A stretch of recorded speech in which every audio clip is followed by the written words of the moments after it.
Assalamualaikum warahmatullahi wabarakatuh. Ketemu lagi di channel saya, Temukan Ridha Allah @Heresbis. Pada kesempatan kali ini saya ingin berbagi dengan para pemirsa yang sedang memperhatikan channel saya, baik yang sedang berebah, yang sedang duduk, maupun dengan kesibukan lain. Tetapi saya berharap walaupun yang terdengar hanya suara ataupun menyaksikan langsung visi saya, harapannya adalah bisa mengambil kesimpulan apa yang saya sampaikan dari sekarang ini hingga selesai nanti. Kenapa saya berharap para pemirsa memperhatikan dari awal sampai akhir?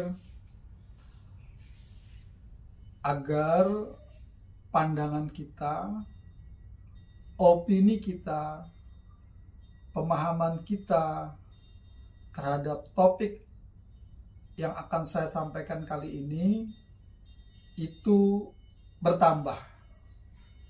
Yang tadinya melihat hanya dari sudut pandang, nanti bisa menambah sudut pandang para pemirsa dari sudut yang lain. Minimal dari sudut pandang saya yang saya dasari dari sanad kepada guru-guru saya yang akhirnya hingga sampai kepada Rasulullah SAW. Allahumma sholli ala Muhammad, ya Rabbi sholli alaihi wasallim. Para pemirsa, dimanapun para pemirsa berada, pertama, marilah kita panjatkan puja dan puji kehadiran Allah Subhanahu wa Ta'ala yang hanya dengan rahmat dan karunia-Nya kepada kita sampai hari ini kita masih diberikan kesehatan, baik berupa kesehatan jasmani maupun kesehatan ruhani. Para pemirsa dimanapun berada, semoga yang masih belum normal, dalam arti kata mengalami musibah, semoga musibahnya diangkat oleh Allah Subhanahu wa Ta'ala.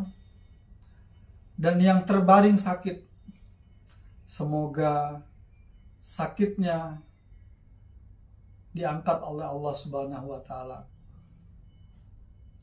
Dan yang sedang buntu pemikirannya, kosong hatinya, sempit jiwa dan raganya karena tersumbat, semoga kesempitan, sumbatan, dan halangan diganti Allah dengan keberkahan. Para pemirsa, pada kesempatan kali ini, sebelum saya mulai, ayo sebentar kita merenung, mengheningkan cipta, atau sejenak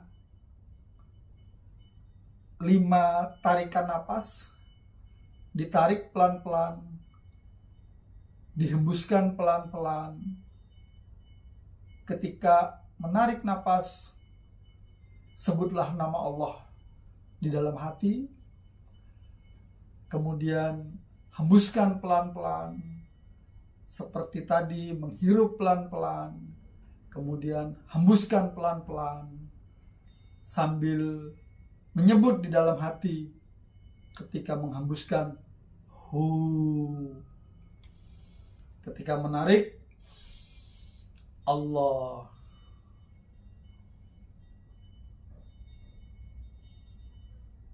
Allah. Hu. Pelan-pelan 5 kali. Ayo kita hitung masing-masing di dalam hati. Mulai.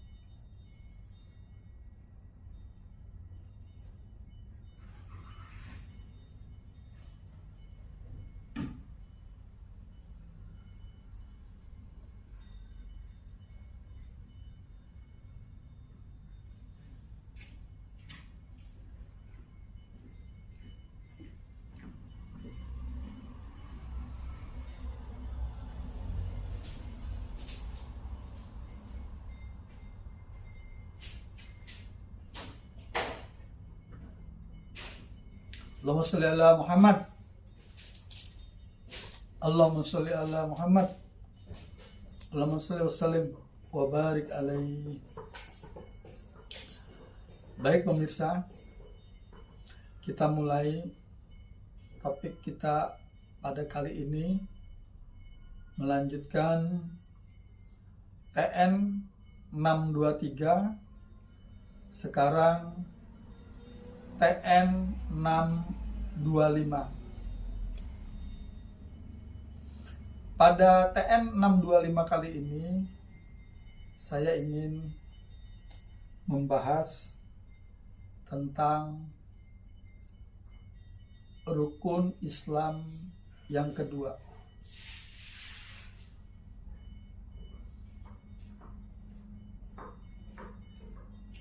Pemirsa, pada kesempatan kali ini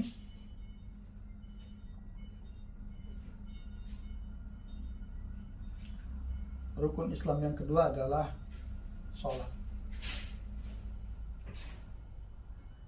Sholat, seperti pemirsa baca di buku-buku pelajaran sholat, atau pemirsa melihat orang sholat, atau pemirsa mempelajari cara sholat.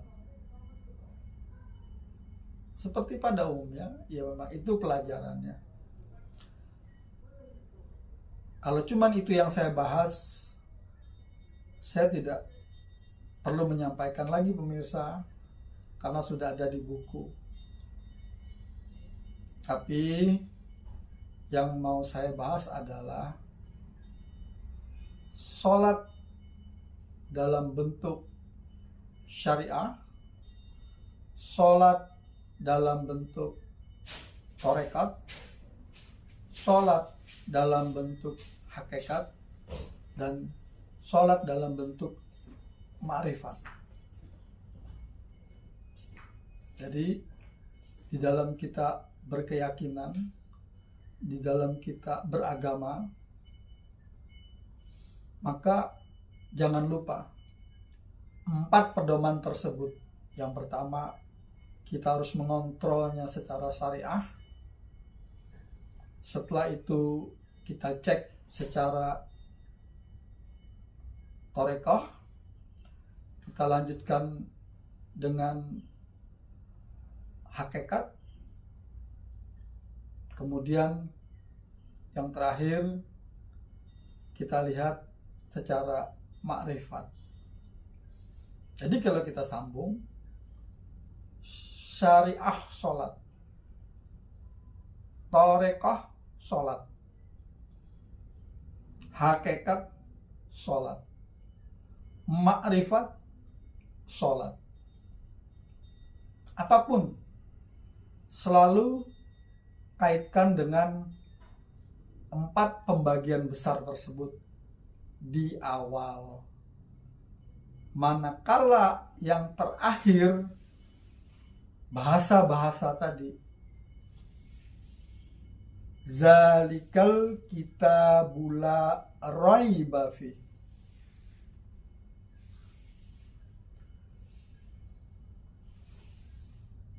Kitab Allah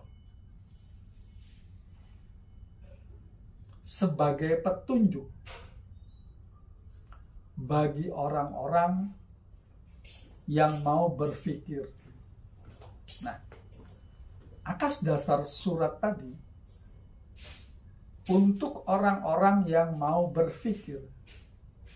Jadi setelah kita mendengar, melihat secara 4 sudut pandang tadi, jangan lupa pemirsa, pikir, rasakan.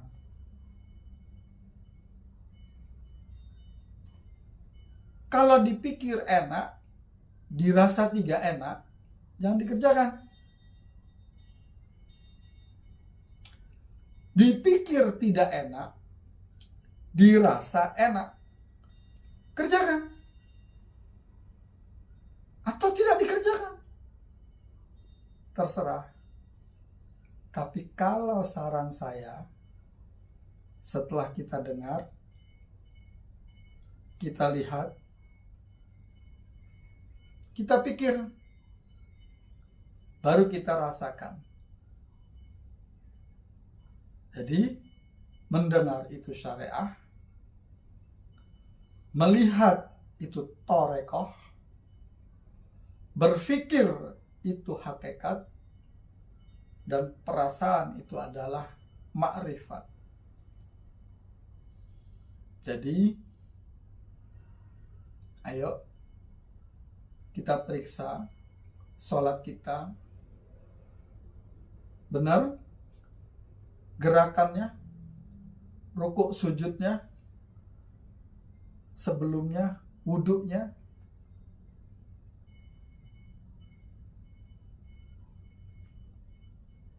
bacaan-bacaan di dalam sholat itu terdengar, terlihat. Pikir agar tahu kenapa kita disuruh sholat. Baru kemudian rasakan. Nah, setelah kita merasakan, oh, ini yang kita dapat di dalam sholat. Oh, ternyata sholat itu harus begini. Ada aturannya. Oh, sholat itu kesini begini, ini. Oh iya, terdengar orang itu pernah sholat. Sholatnya begini.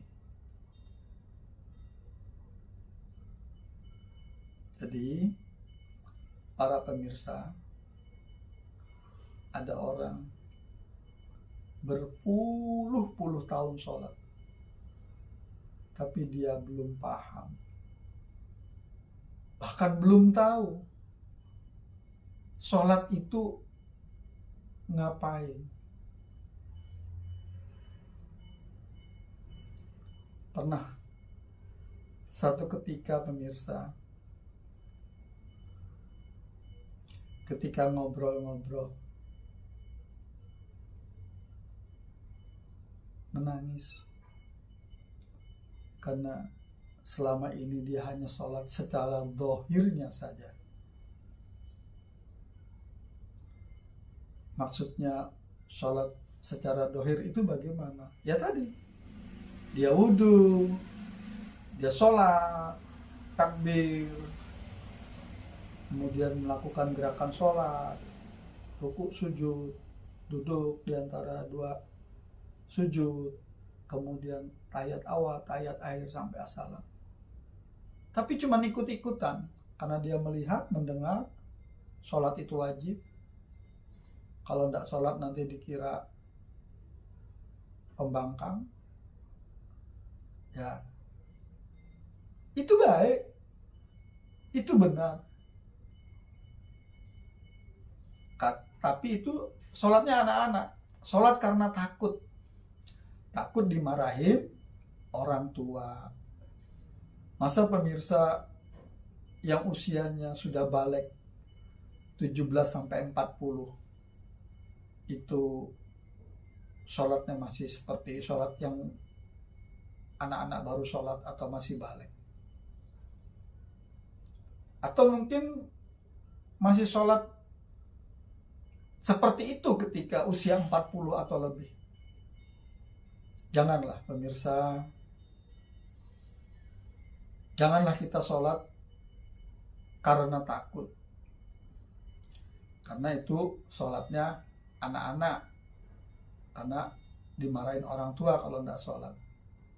Janganlah begitu kalau kita sudah berumur, apalagi sudah di atas 40. Jadi sholat bukan hanya sekedar melaksanakan syariah,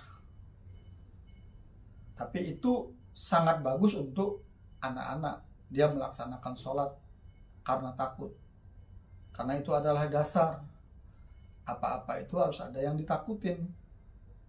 Awalnya ditakutin, karena takut akhirnya terbiasa. Karena terbiasa akhirnya dia berpikir, oh ternyata sholat ini supaya ini, sholat ini agar ini, dengan berbagai alasan sehingga dia sholat. Ya sudah naik satu tingkat, artinya itu sholatnya sudah bertarekoh. Contohnya, misalnya kita sholat karena kita sudah tahu kenapa kita harus sholat. Ya karena memang diwajibkan oleh Allah, dan itu ada di rukun Islam yang kedua. Itu bagus, itu sudah bagus, karena kita tahu sholat itu kewajiban, dan itu disebut dalam rukun Islam yang kedua. Gak apa-apa, tapi masa cuman sholat secara tarekoh saja? Karena tarekohnya sholat itu jalan menuju Allah. Karena di dalam sholat, dengan kita melakukan sholat, kita sedang berkomunikasi dengan Allah. Apanya yang dikomunikasikan? Karena naik pada level ketiga, kita harus paham hakikatnya sholat itu apa sih. Hakikatnya sholat adalah kita yang pertama, setelah kita tahu Allah, maka kita menemui Allah.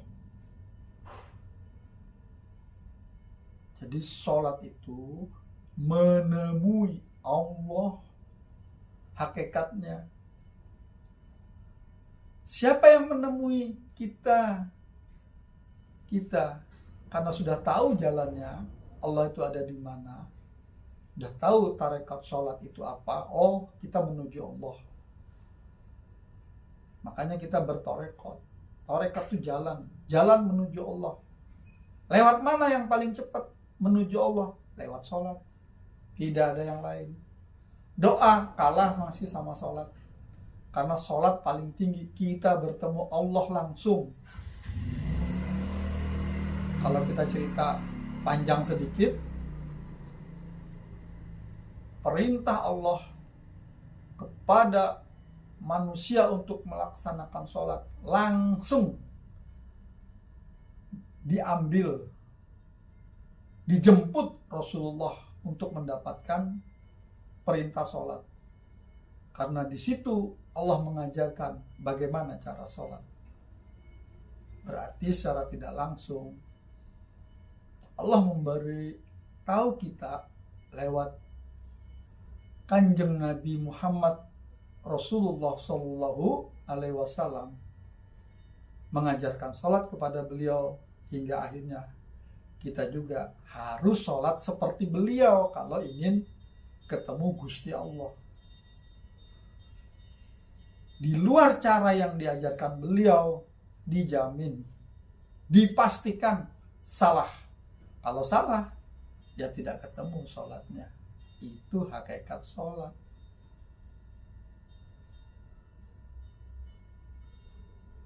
Pemirsa, setelah kita tahu hakikatnya sholat, yaitu kita bertemu Allah,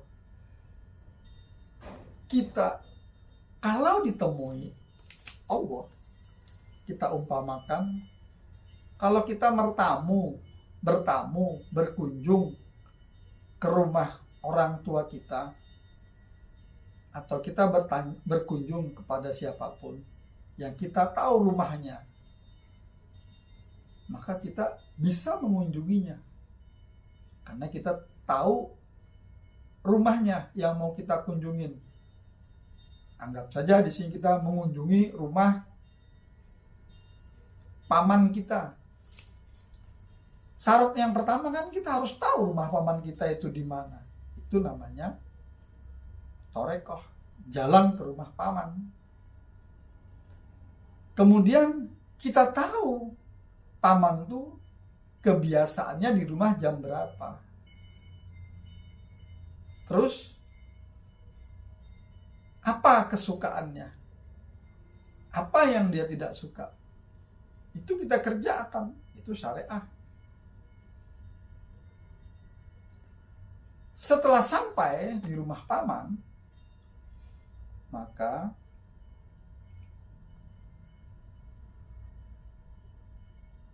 kalau kita sudah janjian, tidak ada masalah. Tapi kalau kita belum janjian, kita ketok. Yang keluar bukan paman. Maka apa yang terjadi?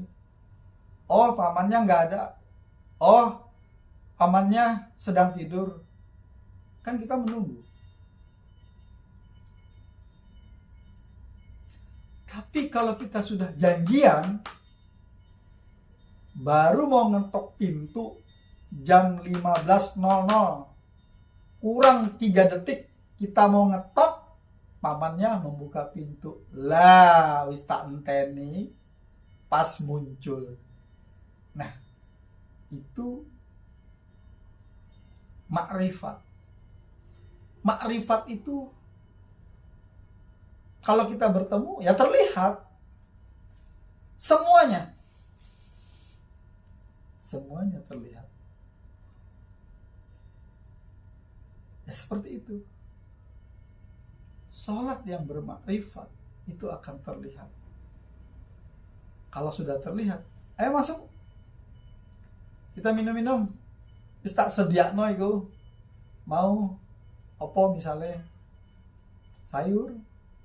Kalau ada makanan atau makan dulu yang ada sayurnya, yang mana sayur itu adalah kesukaanmu atau kesukaan paman. Dan sholat juga begitu. Baru kita tahu nikmatnya sayur makan bersama paman. Nah, terasa. Terasa tuh di mana? Kalau syariat, rasa itu ada di bibir. Manis, pahit, asam, gurih. Tapi kalau makrifat, rasa itu di sini. Samakah rasaku dengan rasamu? Tidak sama. Mendekati, iya. Mirip-mirip, iya. Tapi samakah? Tidak sama. Apa dasarnya? Allah kan bilang, aku itu tergantung prasangka hambaku. Saya tidak perlu ngomong ayatnya. Karena pemirsa saya sudah anggap pintar. Tinggal tulis saja di Google. Ayat yang mengatakan bahwa Allah itu tergantung prasangka hambanya. Klik, keluar. Quran, surat, ayat. Arti, makna. Tapi ma'rifatullah, kita berbagi. Bukan saya lebih pintar dari pemirsa, tidak. Bukan saya karena tahu lebih dari pemisah. Tidak. Saya hanya berbagi kepada yang belum tahu, belum paham, belum mengerti, apalagi belum merasakan. Jadi yang saya bagi adalah rasa. Rasa. Contoh, rasanya air putih tawar, ya kan? Ya begitulah rasanya air putih. Siapa yang belum tahu rasanya air putih? Tapi jangan lupa, air putih adalah dasar dari semua minuman. Minimal yang sama. Kalau saya sebut ini, kita beri teh, kita sebut air teh. Atau kita sebut teh saja, tapi berbentuk cairan. Kan air teh.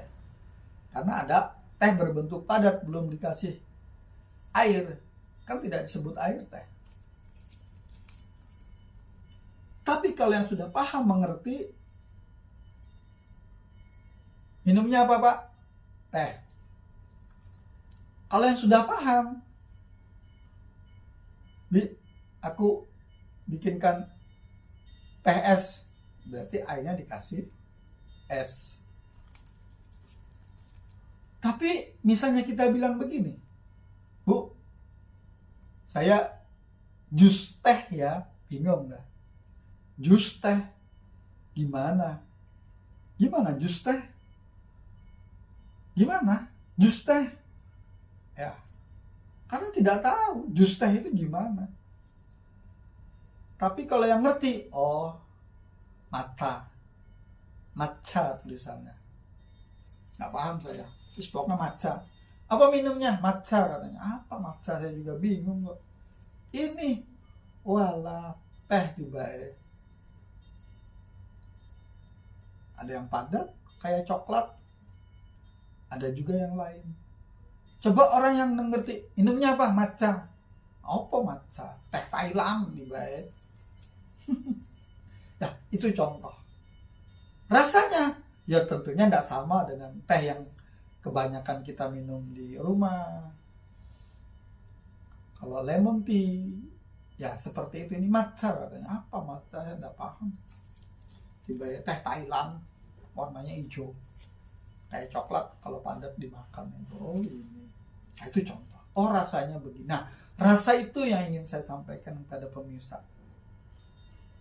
Tapi jangan lupa, walaupun bermakrifat harus syariatnya dilewati, torekahnya dikerjakan, hakikatnya dipahami, sehingga muncul rasa tadi. Nah, sholat yang bisa merasakan apa sih sholat ini? Ada sebagian orang mengatakan sholat itu mi'rajul. Mi'rajnya Kanjeng Rasul, Kanjeng Nabi. Dulu ketika pertama kali Isra Mi'raj, kewajiban sholat ditetapkan. Tapi kalau kayak kita ini, gimana mau merasakan sholat? Gimana kita bisa menikmati rasa teh matcha tadi di dalam sholat? Sholat itu sebuah gerakan sholat, ruku, sujud, ayat. Di masing-masing perubahan itu bacaannya beda-beda. Sampai di duduk tahiyat awal, separuh kita baca sampai sholawat, kemudian sampai duduk tahiyat akhir, fil alamina innaka ala hamidum majid, assalamualaikum. Masih ada yang ditambah umumnya,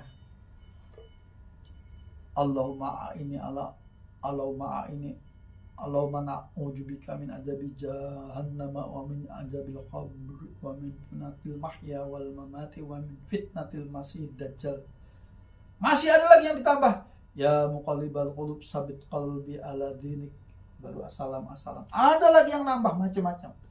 Boleh enggak Ya boleh aja, yang penting begitu kalau kita bermakmum, begitu imamnya assalamualaikum, assalamualaikum, ya kita juga assalam. Jangan imamnya sudah selesai, kita masih baca-baca, imamnya sudah keluar, kita masih baca-baca. Itu sholatnya wong gendeng. Karena tidak mengikuti imam kalau kita bermakmum, ya. Tapi kalau kita sholat sendiri, sakaratmu selama mengikuti dan memenuhi syarat rukun wajib sholat, syarat rukun sholat, kemudian kita melaksanakan sholat. Baru saudara-saudara terkaget-kaget, sholat zuhur 1 jam, sholat tahajud 3 jam. Jam 4, Rek. Padahal mulainya jam 1. Nah, kenapa dia bisa lama? Kenapa kita tidak bisa lama? Karena kita tidak menikmati. Karena tidak tahu rasanya. Karena tidak paham bagaimana mengolah rasa. Itulah ma'rifat sholat. Gitu pemirsa, sederhana. Sholat rukun Islam yang kedua. Tapi janganlah di usia kita sholat seperti ABG, anak baru gede, anak SMP yang baru bisa sholat. Yang penting melaksanakan sesuai perintah orang tua. Atau 40 tahun kita sholat karena biar dilihat istri sholat, dilihat anak sholat. Ya kasihan. Usia kita sholat itu sebagai bentuk rasa syukur kepada Allah Subhanahu wa Ta'ala. Baru dalam tanda kutip di video-video saya sebelumnya, kita harus belajar atau kita harus mempunyai wajib usia 40 ke atas, wajib harus sudah mempunyai ilmu laduni. Karena ilmu laduni itu ilmu yang langsung diajarkan oleh Allah kepada kita melalui perantara Rasulullah Shallallahu Alaihi Wasallam, kemudian dilanjutkan diteruskan oleh sahabat Rasul yang 4, Abu Bakar, Umar, Utsman, Ali, kemudian kepada Ahlul Bait, kepada guru-guru kita sampai ke kita. Itu namanya kita ngaji bersanad, atau sebagian mengatakan ngaji bernasab, atau sebagian lagi mengatakan ngaji kita lurus, ujungnya Rasulullah. Harus tahu lewat mana tadi torekah, jalannya ini. Karena dengan menjalani kita paham hakikat. Setelah sampai ketemu ma'rifat, oh terlihat dengan mata, terdengar dengan telinga, berkata-kata dengan mulut, terpikir, akhirnya terasa bermakrifat. Tapi jangan lupa, kalau sudah bermakrifat, tetap makrifat yang bersyariat. Karena kalau sudah sholatnya cuma sholat makrifat, semoga Allah, Rasulullah menjaga sholat kita seperti sholatnya Rasulullah. Sholatnya Rasulullah terlihat, gerakannya terlihat, terdengar yang dibaca, terasa. Nah itulah sempurnanya sholat. Kalau sudah sholatnya ngerti, tahu secara syariat, ngerti secara tarekat, paham secara hakikat, merasakan karena sudah ketemu rasanya, nikmat, itulah bermakrifat. Demikian pemirsa channel Temukan Ridho Allah @hiresbiz. Sulit saya nih namanya, tapi itulah yang saya dapat dari sananya. Jadi Temukan Ridho Allah @hiresbiz. Biz itu maksudnya bisnis. Hires itu nama saya. Jadi temukan ridha Allah di hiris bis bersama saya. Kenapa saya sebut bisnis, bis? Ya kita dengan Allah itu berbisnis. Apa yang kita harapkan dari bisnis? Keuntungan, profit. Itu bahasa ekonomi. Tapi kalau dengan Allah kita harapkan berkah, barokah. Bisnis kita dengan Allah itu cuma satu tujuan kita, biar kita dapat keberkahan. Dan keberkahan itu hanya bisa kita terima kalau Allah ridho. Ridho Allah tergantung Kanjeng Nabi Muhammad Rasulullah Shallallahu Alaihi Wasallam. Makanya segala perbuatan sholat di tahiyat awal dan di tahiyat akhir selalu dibaca syahadat.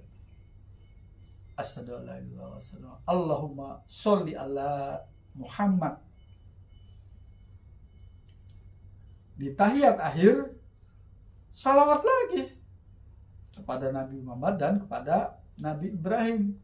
Allahumma sholli ala Muhammad wa ala ali Muhammad kama shallaita ala Ibrahim wa ala ali Ibrahim, dan seterusnya. Kenapa Ibrahim? Nanti saya bahas.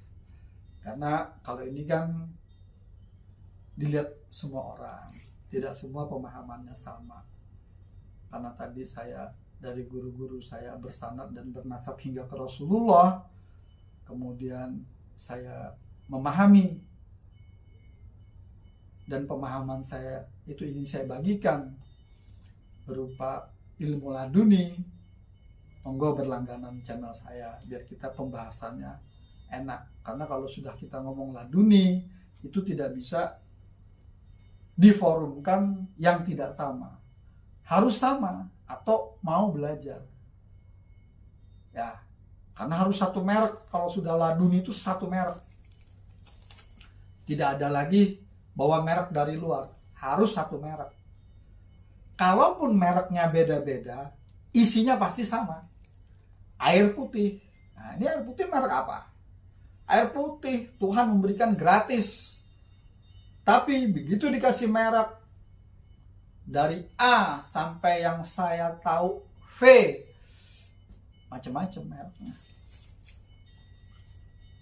Dari harga air putih yang paling murah satu gini 3.500 sekarang ini, sampai yang satu botol ini 400.000, isinya sama air putih.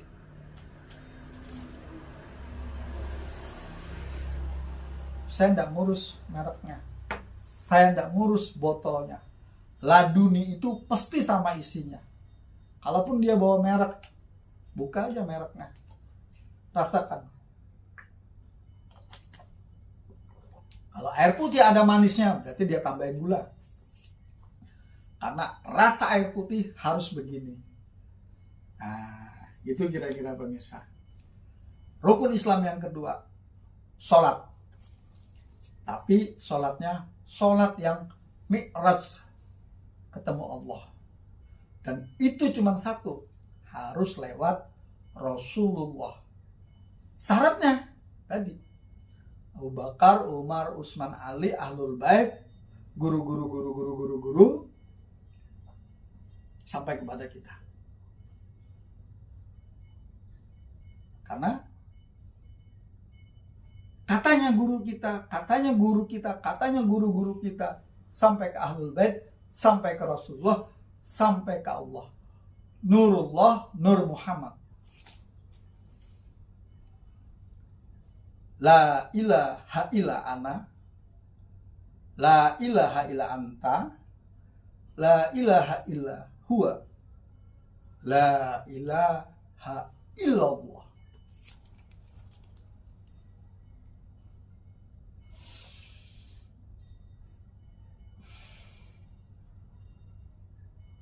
Yang dihirup sama, yang dikeluarkan sama. Di dalam sholat beda rasanya.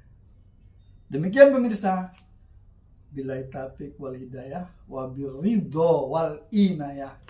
Wassalamualaikum warahmatullahi wabarakatuh. Lebih dan kurangnya kebodohan saya. Kurangnya kebodohan saya. Lebihnya hanya dari sisi Allah. Untuk pemirsa, temukan ridha Allah @hirasbis. Ini channel saya. Ini muka saya. Banyak guru, banyak yang didengar, banyak yang dilihat, seperti air putih yang dikeluarkan berbagai perusahaan dengan mereknya, tapi utamanya isinya adalah air putih. Demikianlah Allah dan Rasulullah seperti air putih. Rasanya itu, tapi kita boleh mencampur air putih kita sesuai selera kita, dengan catatan aman, nyaman, nikmat, menyegarkan badan. Demikian pemirsa, salam satu nafas.